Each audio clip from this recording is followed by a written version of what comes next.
சுதாக்கா இவரை பிடிச்சிக்கிட்டு கிடந்தாரு சண்முகத்தை.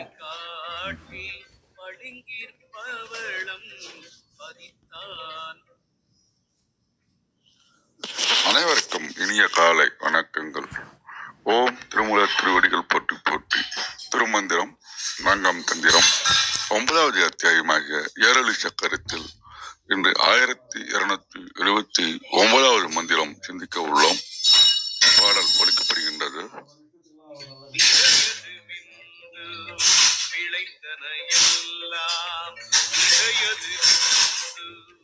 விளைந்த உயிரும் விரையது விந்து விளைந்த விஞ்ஞானம் விரையது விந்து விளைந்தவன் தாளே.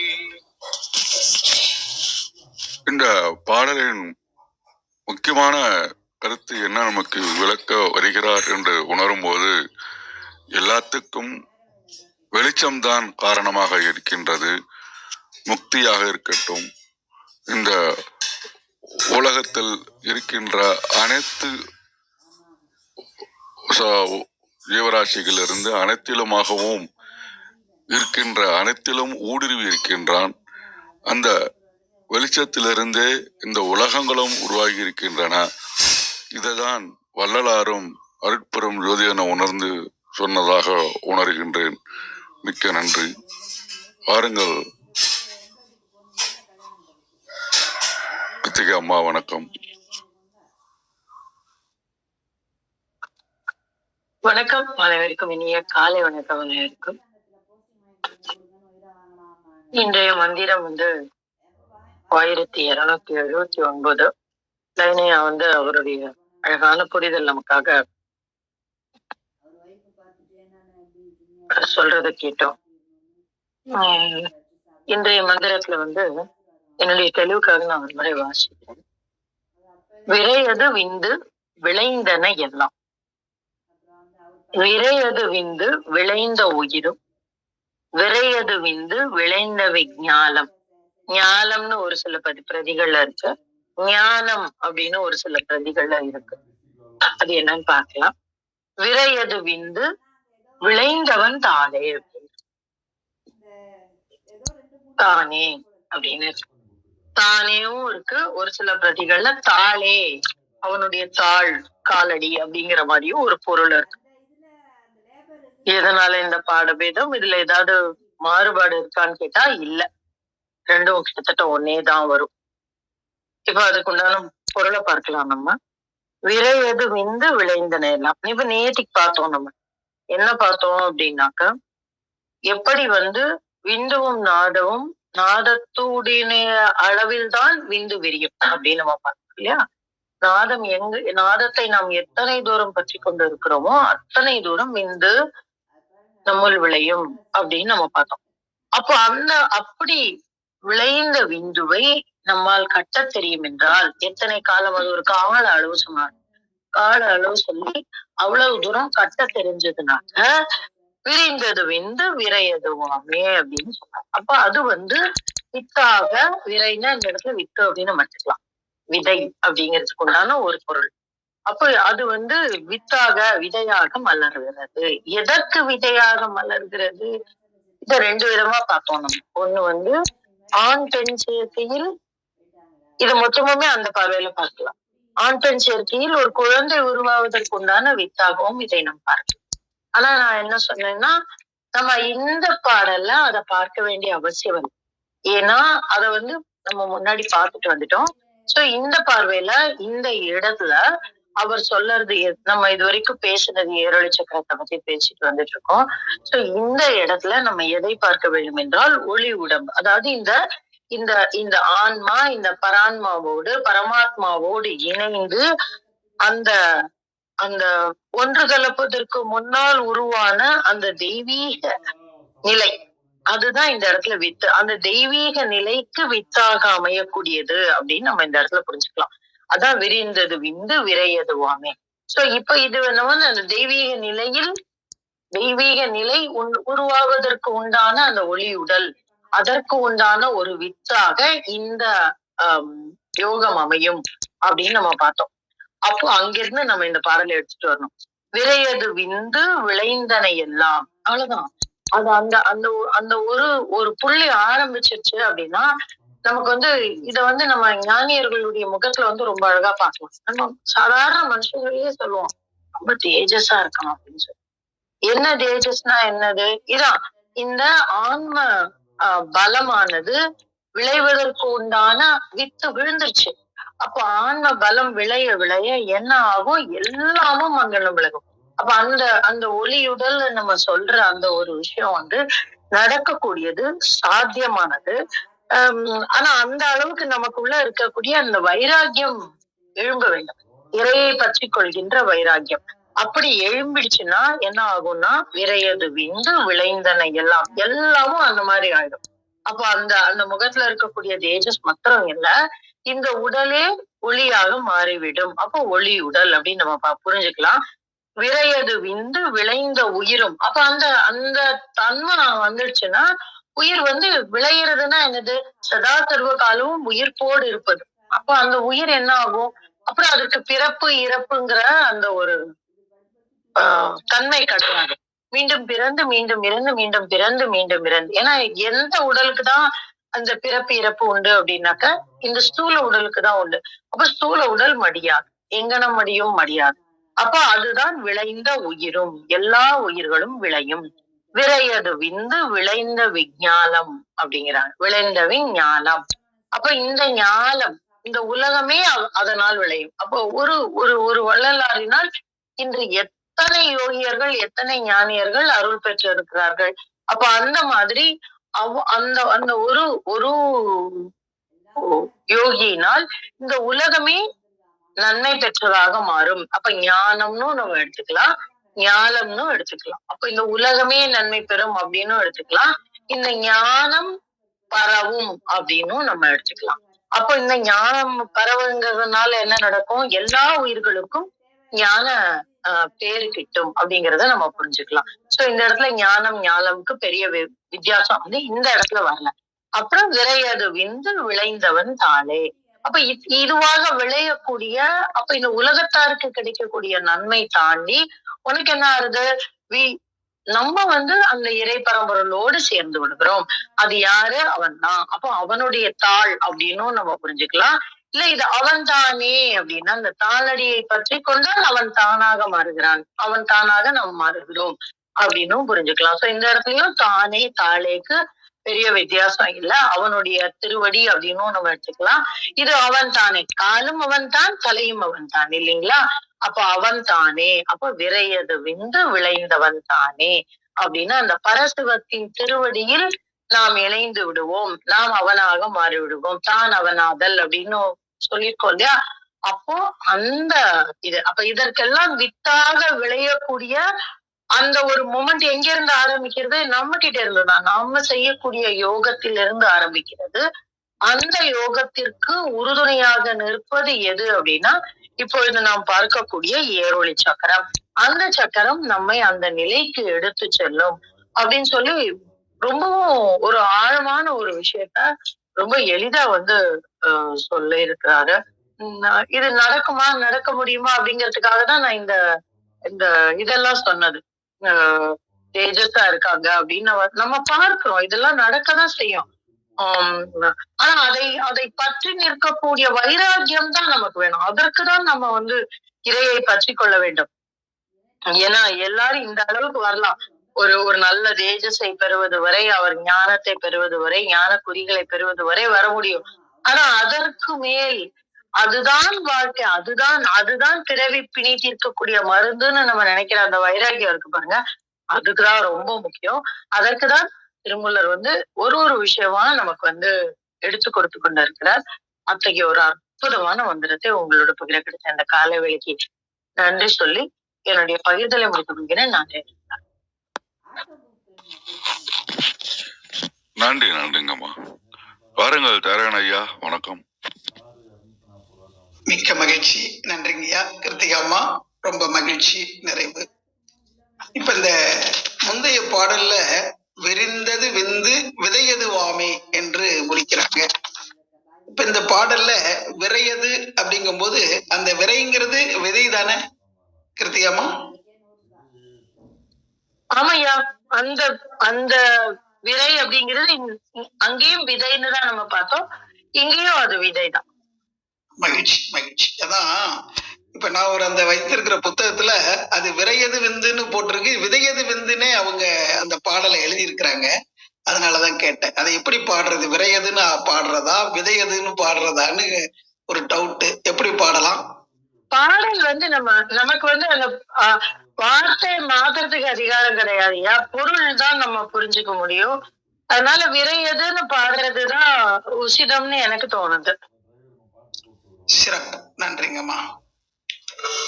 நன்றி. 4ஆம் தந்திரத்துல 9வது அதிகாரம் ஏரொளி சக்கரத்துல இன்றைய பாடல் 25வது பாடலை சிந்தித்துக் கொண்டிருக்கிற இந்த நல்ல தருணத்துல அந்த பாடலை ஆசான் திருமூலர் திருவடிகளை வணங்கி பாடுறேன். வந்திருந்து வாழ்த்தி கொண்டிருக்கின்ற அத்தனை அடியார் பெருமக்களுக்கும் பணிவன்பான வணக்கங்கள், வாழ்த்துக்கள், நன்றி.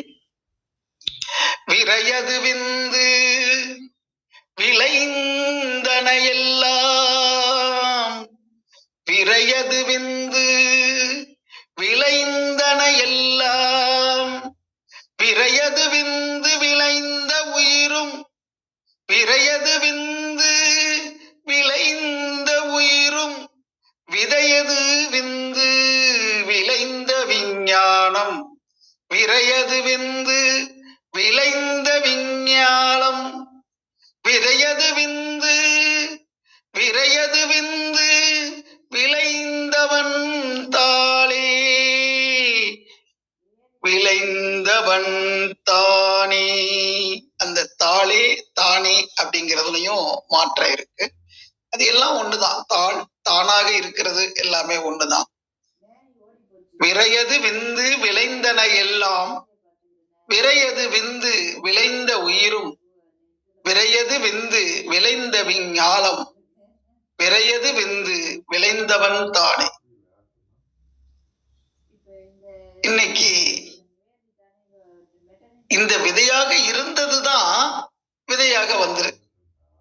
அந்த வெளி என்று சொல்லும் போது அதுக்குள்ள ஒரு ஆற்றல் நிலை இருந்தது, அந்த ஆற்றல் வெளிப்பட்டது.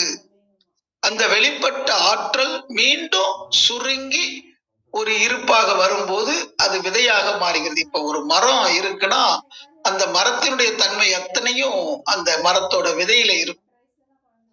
அதே போல ஒரு பறவை இருக்குன்னா அந்த பறவையோட தன்மை அத்தனையும் அதற்குள்ளாக உருவாகி வரக்கூடிய அந்த முட்டையில இருக்கும். அதே மாதிரி ஒரு மனிதனுடைய தன்மைகள் அத்தனையும் அவனுக்குள்ள இருக்கக்கூடிய அந்த விந்து நாத திரவத்துல இருக்கும்.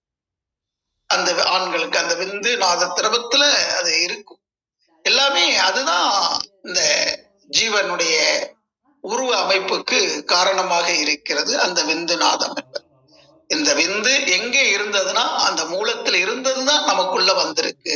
இந்த அடிப்படையை புரிந்து கொள்ள வேண்டும். எங்கும் இருக்கிறது அந்த விந்து. விந்து விந்து மயிலோன் விந்து என்று ஒரு சஷ்டி கவசத்துல கூட வரும். அப்ப மயிலோன்னா யாரு அப்படின்னு பார்த்தா அந்த பிரபஞ்ச அளவுக்கு விரிந்திருக்கக்கூடிய அந்த ஆற்றல், அந்த ஆற்றலை தன்னகத்தே வைத்திருக்கின்ற அந்த வெளி சிவம், சிவமாகிய அந்த அன்பு, அந்த அறிவு, அதுக்குள்ளதான் எல்லாமே இருந்தது. இருந்தது வெளிப்பட்டது, உள்ளது மலர்ச்சி அடைஞ்சிச்சு, இந்த உலகங்களாக உயிர்களாக வந்திருக்கு. அப்ப இந்த உலகமாக இந்த உயிராக வந்தது எதுன்னு பார்த்தா உள்ளது.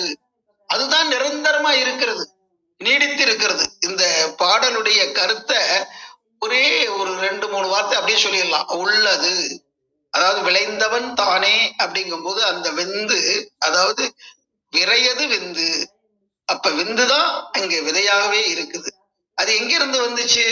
அந்த வெளியில இருந்து வந்துச்சு. அந்த தாழ்நிலையாக இருக்கக்கூடிய, தானாக இருக்கக்கூடிய அந்த வெளி நிரந்தரமானது, அது ஒன்றுதான் உள்ளது.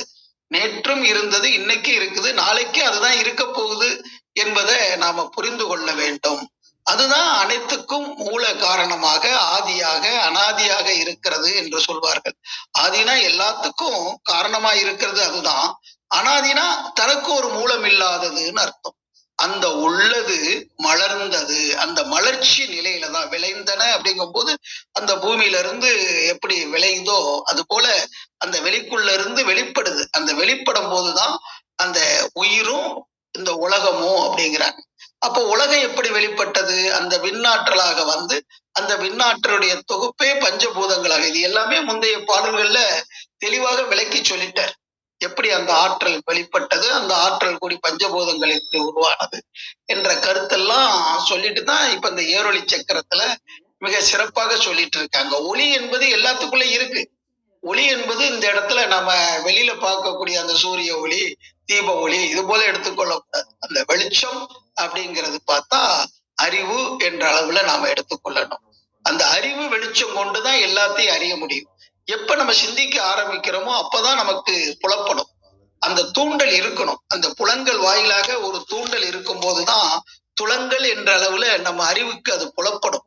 அதனால எப்பவுமே அந்த உடலுக்குள்ள இருக்கக்கூடிய ஆற்றல் பிற ஆற்றலோடு தொடர்பு கொள்ளும் போதுதான் அந்த ஆற்றலுடைய தன்மையை நாம புரிந்து கொள்ள முடியும். இப்ப நான் பேசிக்கிட்டு இருக்கிறேன், எனக்குள்ள இருந்து அந்த சத்தம் நாதம் எழும்புது, என்னுடைய வாய் வழியாக அந்த உச்சரிப்பாக வெளிப்படும் போது இது கேட்டுக்கொண்டிருப்பவருடைய காதுல மோதி அந்த மூளை செல்கள்ல ஏற்கனவே இருந்த அந்த பதிவினுடைய அடிப்படையில அந்த மூளை செல்கள் விரிச்சு காட்டும் போது ஓ இன்ன கருத்து சொல்றாரு. இதெல்லாம் எவ்வளவு நேரத்துல நடக்குது? நான் இப்ப விரிச்சு சொல்லிக்கிட்டு இருக்கிறேன். ஆனா அது ஒரு இமைக்கிற நேரம் கூட இல்லை. அந்த நேரத்துல ஒரு அண்டர்ஸ்டாண்ட் பண்ணிக்கிறது. அந்த அளவுக்கு அந்த வேகமாக விவேகமாக இருக்கக்கூடியது எது? அந்த அறிவாகவும் அந்த உயிராகவும் இருக்கக்கூடியது எது என்று பார்த்தா இறை நிலையை தவிர வேற எதுவுமே இல்லை. அதுதான் நிலைப்பொருள், நித்திய பொருள். அதுதான் உள்ளது. எல்லாத்துக்கும் விளைந்தவன் தானே அப்படின்னா அவன் தான் எல்லாத்துக்கும் காரணமாக இருக்கிறான். அவன் தான் உலகமாக வர்றான். அந்த அணுக்கள் கூடிய தொகுப்புல உலகமாக வர்றதும் அவன் தான். அதுல அந்த உலகத்துல இருந்து வரக்கூடிய அந்த ஆற்றல் தான் ஓரறிவு அந்த புல்லு பூண்டு மரம் செடி கொடி இப்படி எல்லாம் வந்து கடைசியில இந்த ஜீவராசிகளாக இந்த புழு பூச்சி இனங்களாக வந்து அப்புறம் ஊர்வன பரப்பன நடப்பனன்ட்டு விலங்கினங்களா வந்து கடைசியில மனிதனாகவும் அந்த உயிர் ஜீவன்களாகவும் வந்திருக்குது. அந்த ஜீவனுக்குள்ள இயங்கி கொண்டிருக்கின்ற அந்த விண்ணாற்றலுக்கு பேரு தான் உயிர். இப்ப உலகத்துல இருக்கக்கூடிய ஆற்றலை விண்ணாற்றல் என்று சொல்றோம். அதே இது வந்து இந்த உடலுக்குள்ளாக இயங்கும் போது அது உயிராற்றல்னு சொல்றோம். அந்த ஆகாஷ் பார்ட்டிக்கல் என்று சொல்லக்கூடிய அந்த விண்ணாற்றல் வேற, நம்ம உடல்ல இயங்கிக்கிட்டு இருக்கிற அந்த உயிராற்றல் வேற அல்ல. அப்ப ஜீவனுக்குள்ளாக இருக்கும்போது அது லைஃப் ஃபோர்ஸ். அது ஒரு நமக்கு அந்த ஆற்றலை பெருக்கி கொடுக்கறதுனால அதுக்கு பேரு லைஃப் ஃபோர்ஸ்னு ஆங்கிலத்துல சொல்றோம்.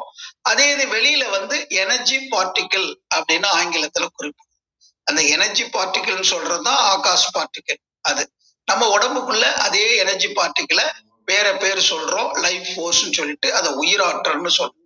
குழப்பிக்க கூடாது. அப்ப எல்லாமே அந்த விண்களுடைய தொகுப்பே ஞானமாக வருது. அந்த பகுத்து பகுத்து பார்க்கும்போது விஞ்ஞானம் என்று சொல்லும் போது இந்த ஞானத்தையும் பகுத்து பார்த்தோம்னா அந்த விண்களுடைய தொகுப்பு தாங்கிறது தெரியும். அதனாலதான் விஞ்ஞானம் என்று குறிப்பிடுறாங்க.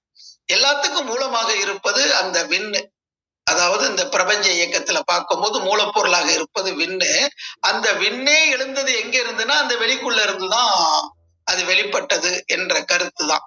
அதே மாதிரிதான் நமக்குள்ள இருக்கக்கூடிய இந்த உயிர் எங்க இருந்து எழுந்ததுன்னா அந்த விந்துநாத திரவ கலப்புலதான் நாம வர்றோம். அப்ப எங்க அடங்கி இருந்துச்சுன்னா அந்த விந்து திரவத்துலதான் அந்த ஆற்றல் அடங்கி இருந்தது.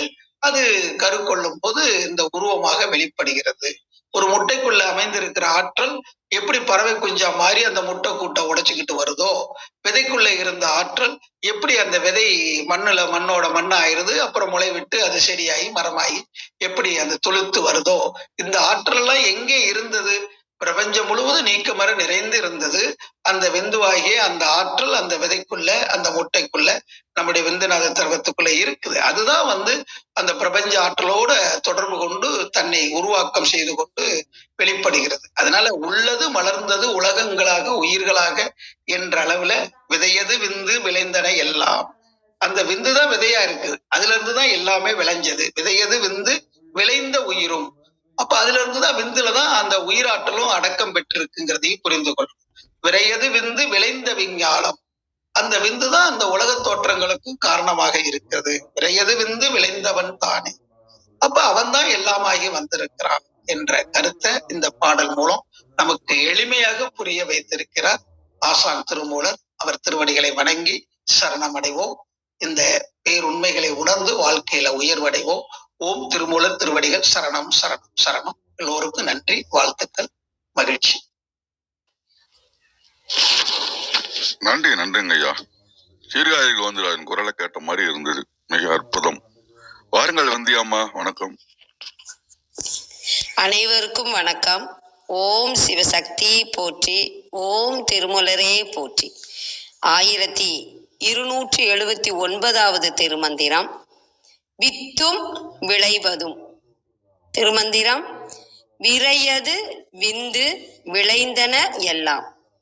விரையது விந்து விளைந்த உயிரும். விரையது விந்து விளைந்த இஞ்ஞாலம். விரையது விந்து விளைந்தவ தானே. தோன்றிய எல்லாம். இதத்தான் திருமந்திரத்துல விளைந்தன எல்லாம் என்று படைத்துள்ளார். விதை, இதனுடைய பொருள் விரை அல்லது ஒளியை. விந்து மூலமாக ஆதாரமாக கொண்டவை. உடல் உயிருக்கு விதையானது. விந்து இந்த உலகமும் வித்தை முதலாக கொண்டு விளைந்ததே. இந்த வித்தாகவும் வித்தின் விளைவாகவும் விளங்குபவன் சிவ பரம்பொருளே. ஞாலம்னா நாம் அனைவரும் அறிந்ததே உலகம். கழக வெளியீட்டில் நுட்பமாக விளக்கம் தந்துள்ளார் உரையாசிரியர். தோன்றிய உலகங்கள் அனைத்தும் விந்து என்னும் காரணத்தின் உண்டாவன. விந்துவால் விளைந்த உடலகத்து உயிரையும் சிவன் சேர்த்து வைப்பன். விந்து காரணமாக இவையெல்லாம் விளைந்தன என்ப. அவ்விந்து காரணமாக மேலான அறிவு உண்டாகும். மேலான அறிவு அப்படிங்கிறது மெய் உணர்வு. அனைவருக்கும் நன்றி. சிவசிவ. திருச்சிற்றம்பலம்.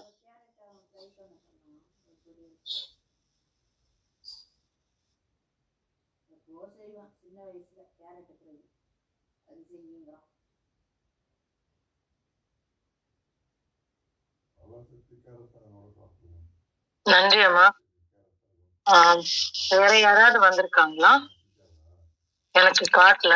அதுதான் நிறைய வந்திருக்காரா? இல்ல, யாரும் இல்ல. தளத்து நிறைய செஞ்சலாங்களா? பண்ணலாங்க ஐயா. ஏதாவது கேள்விகள் இருந்தா பார்த்துட்டு முடிச்சிடலாம். கீழே சரவணன் ஐயா வந்திருக்கிறாரு. நம்ம சரவணன் ஐயாவாது மகான் போட்டிருக்குது. இன்வைட் பண்ணிருக்கோம், பார்ப்போம். இந்த சரவணனா? அவரு அன்பேன்ல வரும். அன்பே சிவம் தெரியல. இல்ல, கீழே சரவணன் இருக்கு. மகா வேற, சரவணன் இருக்கு. தெரியல. நன்றி. வேற ஏதானும் கேள்விகள் ஒண்ணு தளத்து நிறைய செஞ்சலாம்னு நினைக்கின்றேன். உங்களுக்கு ஏதாவது கேள்விகள் இருக்காங்க ஐயா? கேள்வி மூலம் தானே ஞானத்தை பெருக்கிக்க முடியும். அழகேசன் ஐயா. ஆமாங்க ஐயா. கேளுங்க ஐயா, கொடுத்துக்க மாட்டேன். அது எனக்கு தெரிஞ்சாலும் சொல்லுவேன். ஒரு நிமிஷம்.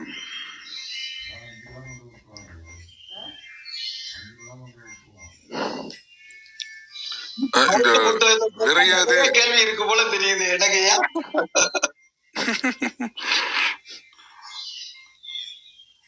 இல்ல, நானு கொஞ்சம் பெங்களூர் வரைக்கும் வந்திருக்கேன்னா, அதனால கொஞ்சம் ஃப்ரீயா என்னால அசஸ் பண்ண முடியல. நம்ம எப்ப வேணா பேசிக்கலாம் ஐயா. நம்ம இன்றைய கேள்வி நாளை கூட வச்சுக்கலாம்.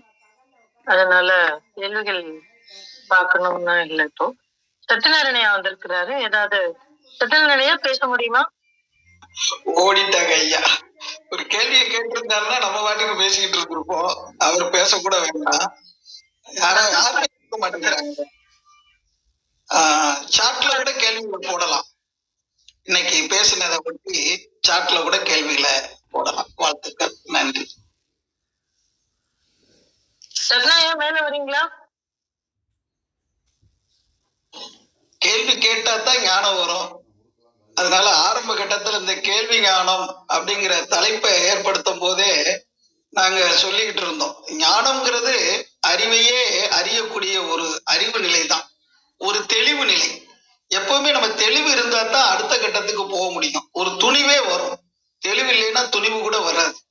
அதுக்கு குழந்தைங்க எப்படி ஒரு கேள்வி கேட்கிறாங்களோ அந்த கேள்வி இல்லாம பதில் வராது. நான் பதில மட்டும் ஒருத்தர் சொல்லிக்கிட்டே இருக்காருன்னா அவருக்கு என்னவோ ஆயிடுச்சு, அவர் வாட்டுக்கு பேசிக்கிட்டு இருக்காரு அப்படிம்பாங்க. அதனால எப்பவுமே அந்த கேள்விங்கிறது மாணவனா இருந்தா அது பதில்ங்கிறது ஆசிரியராக இருக்குது. அதாவது குரு சிஷ்யன் அப்படின்னு சொல்லும் போது கேள்வி இல்லாம பதில் இல்லை. அதனால எப்பவுமே கேள்வி என்பது இருந்தா தான் அந்த ஞானம் என்பதே சித்திக்கும். அது வெளியில இருந்து வர்றது மட்டும் இல்ல, நமக்கு நாமே கேட்டுக்கணும். மகான் ரமண மகரிஷி கூட நான் யார் நான் யார் நான் யார்னு அந்த கேள்வியை கேட்கும் போதுதான் உண்மை நிலை தெளிவே ஏற்பட்டது. அது மிகப்பெரிய ஒரு கேள்வியாக உலக மக்கள் அத்தனை பேராலையும் அது போற்றப்படுகிறது. அதுதான் ஞானத்தை விளக்கி சொல்லக்கூடிய ஒரு உன்னதமான உயர்வான ஒரு கேள்வி. எல்லாருமே அந்த ஆத்ம விசாரம் என்ற அளவுல நான் யாருன்னு எல்லாருக்குமே ஆன்மீக தேடல் இருக்கிறவங்க அத்தனை பேருக்குமே இந்த கேள்வி வராம இருந்திருக்காது. அதனுடைய விடையாக என்ன வரும்னா இந்த அறிஞர்கள் சொல்லி கொண்டிருக்கிற இந்த கருத்து தான். இந்த கருத்தை சிந்திக்க சிந்திக்க அந்த ஒளி பொருந்திய அந்த தெய்வீக உணர்வு நமக்குள்ள மேலோகும். நமக்குள்ள அறிவாக இருக்கிறது எது, அந்த விந்துவாக இருப்பது எது, இந்த உலகமாக மலர்ந்தது எது என்பதை எல்லாமே அந்த அம்பலத்துல எல்லாமே இருக்கு. எல்லாம் அம்பலம் ஆயிடுச்சும்பாங்க. அம்பலம் ஆயிடுச்சுன்னு இல்லை, அம்பலம் தான் இருக்கு. அது நமக்கு காட்சிக்கு அந்த உணர்வுக்கு வருது. அதனால உள்ளதை நாம எப்பவுமே விளங்கி கொள்ள வேண்டும். அதுக்கு எந்த பயிற்சியும் முயற்சியும் தேவையில்லை. சும்மா கவனிச்சிட்டு இருந்தாவே சுத்தி நடக்கிற நிகழ்வுகளே நமக்கு பாடம் சொல்லி கொடுத்துட்டு இருக்கும். யாருமே சொல்லி கொடுத்து வராது. இப்ப சூரியன் நம்ம பாக்குறோம்னா அதனுடைய தன்மைகள் அத்தனையும் நமக்குள்ள பதிவாகத்தான் செய்யுது.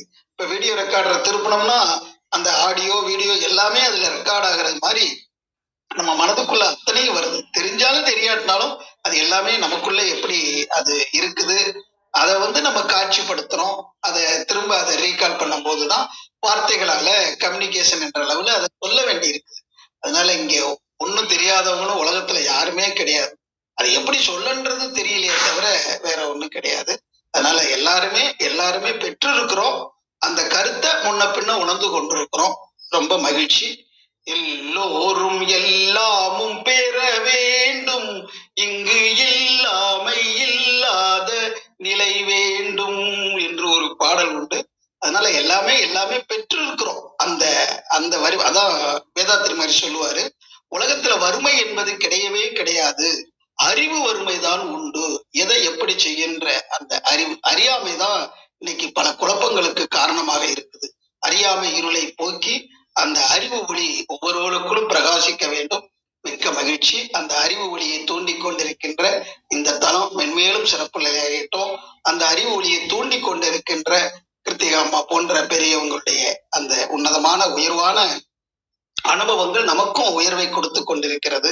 அத்தனார் வந்தான்னா தெல்ல தெளிவா அவருடைய ஆசிரியராக இருந்த அந்த ப்ரொஃபஸரா இருந்த பணியில மாணவர்களுக்கு எவ்வளவு எளிமையா சொல்ல முடியும் அப்படிங்கிற அந்த கருத்தை சொல்ற விதம் நான் வியந்து போயிருக்கிறேன்.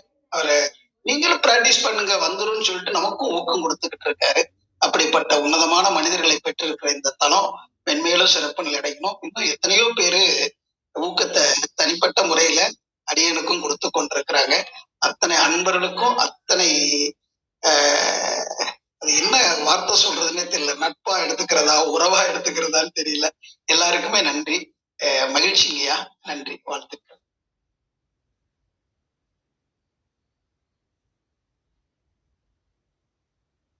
ராஜேந்திரன் ஐயா வந்திருக்கீங்க,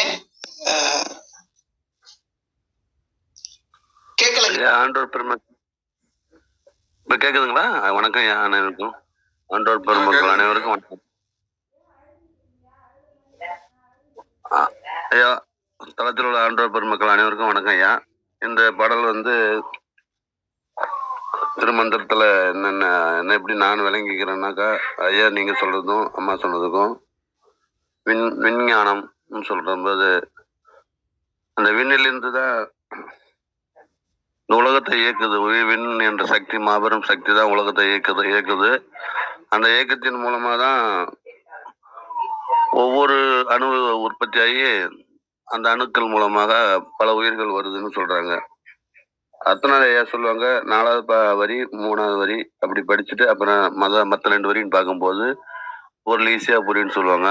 அந்த ஃபார்முலா யூஸ் பயன்படுத்தும் போது என்னுடைய அறிவுக்கு இந்த உலகம் என்ற ஒரு பெரிய விண் சக்தி கொண்ட உலகம், விண்ணாலதான் இந்த பரலோகம் எல்லாமே உலகமே இயங்குது. அந்த விண்ணிலிருந்து ஒவ்வொரு விண் துகள்களா உற்பத்தியாகி உயிரா வந்து அந்த உயிர் தான் அனைத்தையும் விளைவிக்குதுன்னு ஐயா சொல்ற மாதிரி சுருக்கமா நான் நினைச்சு புரிஞ்சுக்கிறேன் ஐயா. இந்த பரவெளி சிவவெளி, சிவன் பராசக்தி, இவங்க 2 பேரும் சிவன் சக்தி ஒன்று கூடி ஒரு விண் உற்பத்தியாகி அந்த விண்ணு தான் அந்த உலகத்தையும் இயக்கி அதனின் மூலமா தான் அந்த இப்போ வாழக்கூடிய ஓரறிவு முதல் 6 அறிவு வரை உள்ள உயிர்களை தோன்றி அந்த உயிர்களிலிருந்து தான் ஒன்றும் திருப்பி மீண்டும் மீண்டும் ஒரு விதைவா விந்துவா உற்பத்தி விந்து என்ற ஒளியா உற்பத்தி ஆகி இந்த இயக்கம் நடைபெற்று கொண்டு இருக்கிறதுன்னு என் அறிவு கேட்டியவள புரியுதுங்க. நன்றிங்கய்யா. வாழ்வாளம் வாய்ப்புக்கு நன்றிங்க. நன்றிங்க ஐயா. ஒரு மாறுபட்ட கோணம் தான் அது. நல்லா இருக்குங்க ஐயா. வணக்கம்.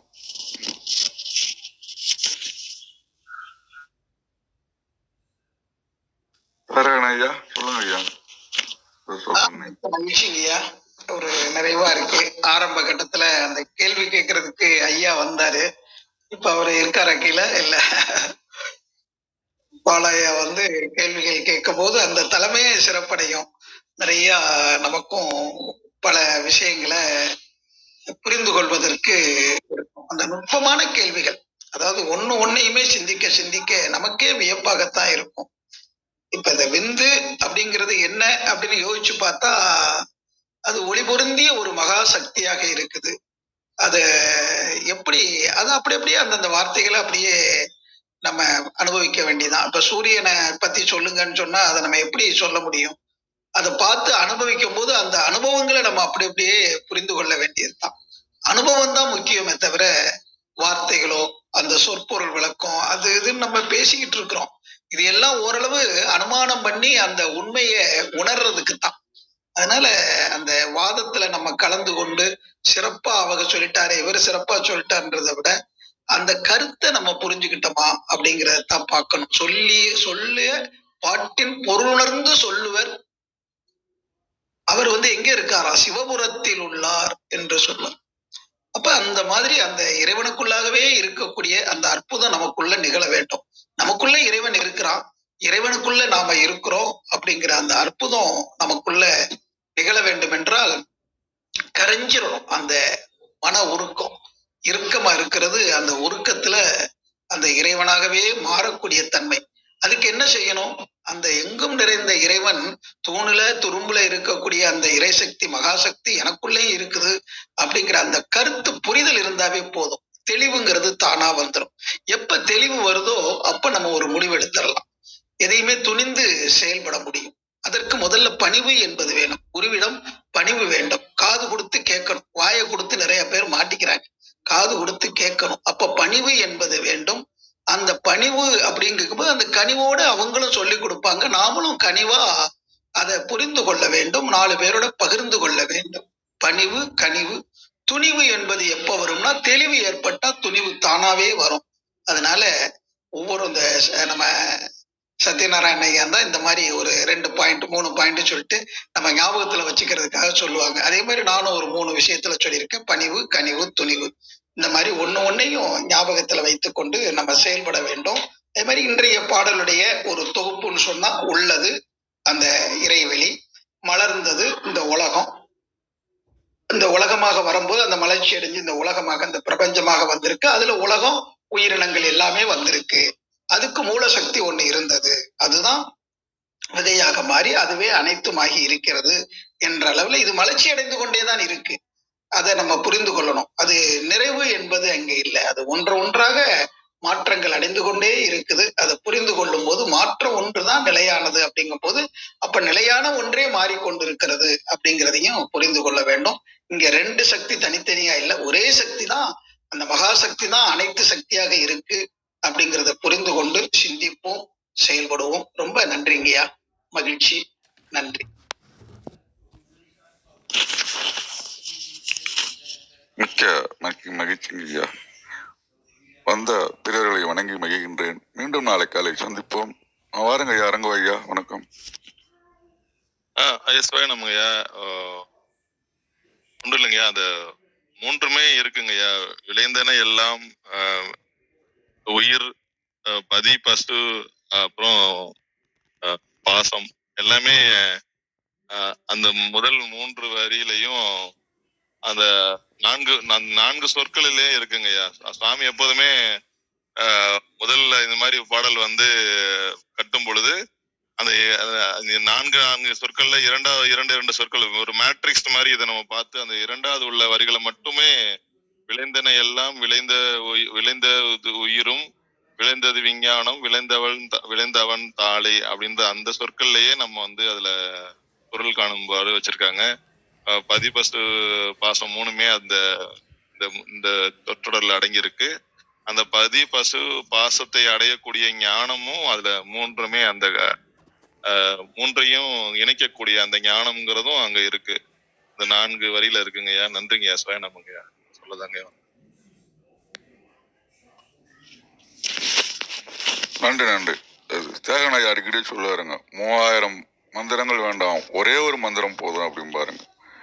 அதே மாதிரி இந்த ஒரு மந்திரத்திலையும் சைவ சித்தாந்தத்தினுடைய பொருளை உற்று நோக்க முடியும்னு விளக்கிய அரங்கவாயி அவர்களுக்கு நன்றியை தெரிவித்துக் கொள்கின்றோம். காலம் கருதி தளத்தை நிறைவு செய்கின்றோம். மீண்டும் நாளை காலை சந்திப்போம். தளம் நிறைவுறுகின்றது. 5, 4, 3, 2, 1.